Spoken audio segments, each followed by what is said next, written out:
Quisiera en este momento que podamos meditar en un pasaje que se encuentra en Primera de Pedro, capítulo 3, de los versos 10 al 12. Primera de Pedro, capítulo 3, de los versos 10 al 12. Y sobre todo cuando uno está tan agradecido a Dios, y sobre todo esto por lo que Dios nos ha dado cada día. Entonces, este pasaje quizá uno lo podía titular ahí como 3 secretos para tener una vida plena. ¿Qué es lo que debemos hacer para tener una vida plena? Y aquí el apóstol Pedro, ¿cierto?, nos da, ¿cierto?, estos 3 elementos para que nuestra vida, ¿cierto?, realmente es una vida de bendición y una vida, ¿cierto?, que realmente nos sentamos agradecidos a Dios y también contentos de lo que el Señor nos da cada día. Y dice su palabra allí en 1 Pedro 3:10, dice: porque el que quiere amar la vida y ver días buenos, refrene su lengua del mal y sus labios no hablen engaño. Apártese del mal y haga el bien. Busque la paz y sígala, porque los ojos del Señor están sobre los justos y sus oídos atentos a sus oraciones. Pero el rostro del Señor está contra aquellos que hacen el mal. Oremos así un momento para que el Señor nos bendiga con su palabra. Padre, una vez más te agradecemos porque tú eres nuestro Dios y también agradecer por tu palabra que siempre es tan necesaria y tan atingente a nuestra vida, Señor. Queremos una vez más que a través de tu Espíritu puedas abrir nuestros corazones, nuestra mente, nuestro entendimiento, para que tu palabra, Señor, haga la obra necesaria en cada uno de nosotros, Señor. Bendícenos a través de ella, Señor, a cada uno de mis hermanos, Señor, en sus vidas. Bendice tu palabra en nuestros corazones, Padre. Te lo ruego y te lo pido en el nombre de Jesús. Amén. Una buena pregunta sería: ¿quién no desea ser feliz en la vida? ¿Quién no desea realmente tener una vida plena de gozo? Y eso sin duda, ¿cierto? Aquí el apóstol Pablo, ¿cierto?, nos da estos consejos. Una vida, ¿cierto?, plena no significa que en algún momento tengamos algún problema, alguna prueba, pero realmente una vida plena es una vida donde realmente no se trata tanto de los años que podamos vivir, sino cómo los vivimos, cómo invertimos el tiempo que el Señor nos da. Y eso es interesante. Por lo tanto, una vida plena, ¿cierto?, una vida digna, una vida que realmente tengamos un sentido de vida, ¿ya? Un sentido por qué cada día el Señor nos bendice. Hay un refrán, ¿cierto?, de un filósofo que se llama Seneca, que él decía con mucha frecuencia, decía muchas veces: quien menos vive es quien más vive. En alguna forma, el tema de fondo no es cuántos años el Señor nos da, sino cómo vivimos los años que el Señor nos da. Y eso también hace mucha referencia con lo que también está, por ejemplo, en el 5.º mandamiento, cuando dice: honra a tu padre y tu madre para que tus días se alarguen, ¿ya? Hay no siempre sentido de muchos años, sino que esos años que el Señor nos da, sean hartos, sean pocos, sean años de pleno gozo, donde realmente nuestra vida tenga un sentido y realmente podamos realizar lo que el Señor tiene para cada uno de nosotros.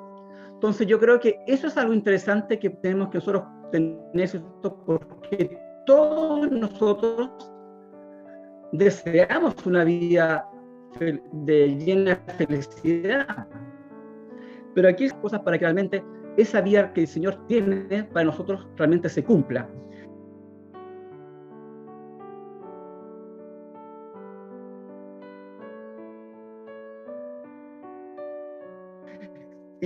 Y lo primero es que de hablar el mal, ¿ya?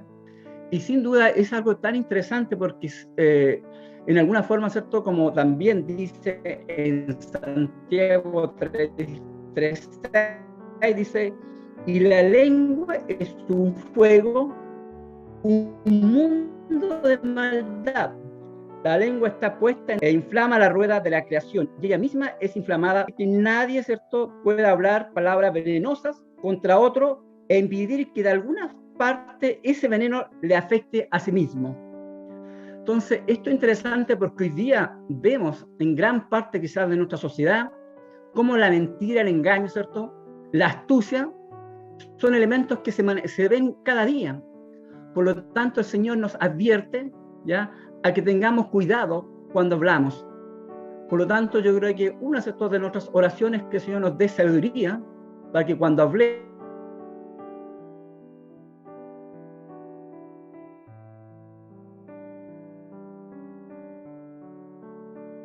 ¿cierto?, realmente hablemos palabras de bendición, pero también para destruir. Y sin duda que el engaño, y ahí vemos la astucia de Satanás como padre de engaño, de mentira, como hoy día, ¿cierto?, se manifiesta en tantas personas que la mentira es parte, ¿cierto?, de su vida. Que el Señor nos ayude en este sentido. ¿Qué otro elemento también el Señor nos recuerda aquí para que realmente nuestra vida sea una vida plena de gozo, de alegría? Dice su palabra acá también que es que tenemos que apartarnos del mal y hacer el bien. Y esto es interesante, porque la idea no solamente es alejarse del mal, sino también la idea es que podamos, ¿cierto?, hacer el bien a otras personas. Y porque fíjense que muchas veces, muchas personas, ¿cierto?, solamente se limitan a abstenerse de hacer lo malo, pero no van más allá. No buscan quizás el deseo también de hacer el bien a los otros. Y esto es interesante porque yo recordaba un poco ahí también la palabra, ¿cierto?, del fariseo, ¿cierto?, en su oración, ¿ya? Cuando decía, te doy gracias, Padre, porque no soy como este malo, pecador, mentiroso y todo. Pero realmente no veíamos en su corazón un corazón sincero y también un corazón con el deseo también de ayudar a su prójimo. Por lo tanto, ¿cuál es el mejor ejemplo de una vida, ¿cierto?, donde uno debe hacer el bien? Cuando uno ve en los evangelios la vida de Jesús, ¿ya? Dice que Jesús, cuando estuvo en la tierra, anduvo haciendo el bien. Y lo vemos, ¿cierto?, cuando empezamos a leer los evangelios, cómo Jesús en cada momento siempre mostró misericordia, trajo sanidad e hizo bien a todos, aun cuando muchos de ellos, ¿cierto?, simplemente lo buscaban por los beneficios. Pero ahí vemos, ¿cierto?, el corazón de un padre, ¿ya?, amoroso, que siempre estuvo dispuesto a bendecir a los que estaban cerca de él. Y por eso que mucha gente le buscaba. Entonces, ojalá que en nuestra vida también podamos invertirla en hacer el bien. No es fácil porque lo malo siempre pareciera que es más fácil practicarlo. Pero el desafío que el Señor nos invita, sobre todo para que el Evangelio tenga un sentido, porque muchas veces uno ve como que la gente nos ve como que ustedes tienen una religión, pero nosotros no tenemos una religión, sino es un estilo de vida. ¿Y de qué manera, ¿cierto?, esa religión va a ser atractiva? Cuando ellos vean en nosotros que nosotros hacemos el bien, no pagamos el mal por mal, como es la lógica humana, sino que pagamos, ¿cierto?, el mal con el bien. No es fácil, pero ahí realmente mostramos la diferencia y de alguna forma, ¿cierto?, dignificamos el Evangelio, porque el Evangelio es el centro de nuestra vida, porque Jesús es el que ha puesto en nuestros corazones un nuevo corazón, un corazón que aprende a amar, a perdonar, y un corazón que está dispuesto a ayudar al prójimo. Más allá, ¿cierto?, si esperamos que el prójimo nos devuelva la mano, sino que el motivo principal es nuestra gratitud que tenemos delante del Señor. Entonces, que el Señor nos ayude, ¿cierto?, por un lado, a apartarnos del mal. Y yo sé que sin duda cada uno de nosotros sabemos en qué área muchas veces el mal donde nos ataca quizás fácilmente, ¿ya? Y nosotros sabemos dónde tenemos nuestras luchas. Que el Señor nos ayude, ¿cierto?, y nos ilumine y nos dé la capacidad para vencer el mal, que también es parte de la tentación que cada uno de nosotros podemos tener cada día. Pero sobre todo también que podamos practicar el bien, sobre todo para que el Evangelio realmente tenga sentido en la gente que hoy día escucha de Cristo, pero muchas veces solamente es algo teórico, sino que vean el gran amor que Dios tiene a través de su iglesia amada, que somos todos nosotros. Y una tercera condición o elemento que nos recuerda aquí el apóstol Pedro, para que realmente nuestra vida realmente sea una vida fructífera, una vida digna de ser vivida, ¿ya? Una vida que no tengamos que después arrepentirnos, sino, como nos ha pasado los años, si yo volviera atrás quizás cuántas cosas haría, o cuántas cosas quizás no haría, que realmente nos sintamos llenos, que nuestra vida realmente la pudimos invertir en lo que el Señor había dispuesto desde la eternidad para sus hijos. Dice acá que tenemos que también buscar la paz y seguirla. Y esto es interesante porque cuando uno lee, por ejemplo, en Hebreos 12, 14, dice, seguir la paz con todos. No es fácil, sobre todo hoy día en esta sociedad donde la violencia, ¿ya? Donde parece que la gente hoy día está llena de resentimiento, ¿ya? Vemos cómo la violencia se ha implantado en nuestra sociedad, pero aquí la Biblia, ¿cierto?, nos invita a seguir la paz con todo, dice, y la santidad sin la cual nadie verá al Señor. Y esto es interesante, estimados hermanos, el tema de la paz, porque la paz, ¿cómo la vamos a lograr? La paz, en primer lugar, la vamos a lograr cuando hemos estado, en primer lugar, en paz con Dios. Por eso que el hombre que no tiene a Dios, le es difícil, primero, estar en paz con Dios, estar en paz consigo mismo y con el prójimo. Pero los hijos de Dios, cuando ya hemos estado en paz con Dios, gracias a la obra de Cristo, que nos ha perdonado y nos ha reconciliado con Dios Padre, podemos disfrutar de esta paz. Y esta paz es una paz interna. No es una paz que depende de las circunstancias externas, ¿ya? Y eso lo podemos ver, ¿cierto?, muchas veces en la vida de los apóstoles, que a pesar muchas veces que fueron, a veces yo leo ahí, por ejemplo, apóstol Pedro, Pablo, ¿cierto?, encarcelados, quizás fueron azotados, pero cómo tiene una paz en su interior. Entonces, esa paz es una paz que solamente viene a través de la obra del Espíritu Santo en nuestras vidas, cuando nosotros tenemos esa relación con Cristo Jesús. Y eso yo creo que es algo interesante, que es una de las evidencias, ¿ya?, del cristiano. Y eso es lo que el mundo hace y no lo entiende. ¿Cómo una persona cristiana puede estar en paz a pesar de la tormenta? La lógica de ellos no la entienden. No entienden cómo puede estar en paz a pesar de todo. Lo interesante es que esa paz, como bien hemos dicho, esta paz viene de Dios, es interna. No depende de las circunstancias que estemos viviendo. La Biblia dice también en Mateo 5:9, bienaventurados los pacificadores, porque ellos serán llamados hijos de Dios.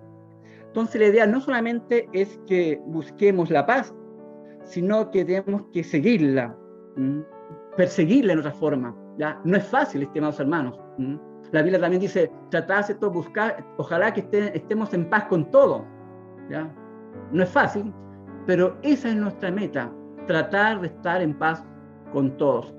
Sobre todo hoy día cuando vemos tantas dificultades dentro de las mismas familias, tantos pleitos entre padres e hijos, entre hermanos, hermanas, tantas cosas que vemos hoy día. Pero el Señor, en su misericordia, nos ha regalado esta paz en el corazón, ¿ya? Esta paz que nos permite descansar, dormir tranquilo. De repente uno conversa con personas, con colegas, muchos tienen que tomar medicamentos para poder descansar en la noche, si no pueden descansar sus mentes. Pero nosotros podemos disfrutar de esa paz que solamente el Señor nos da, y no significa que quizás tengamos dificultades, pero el Señor nos brinda este regalo de disfrutar esta paz que es tan hermosa, porque la paz viene obviamente de Dios.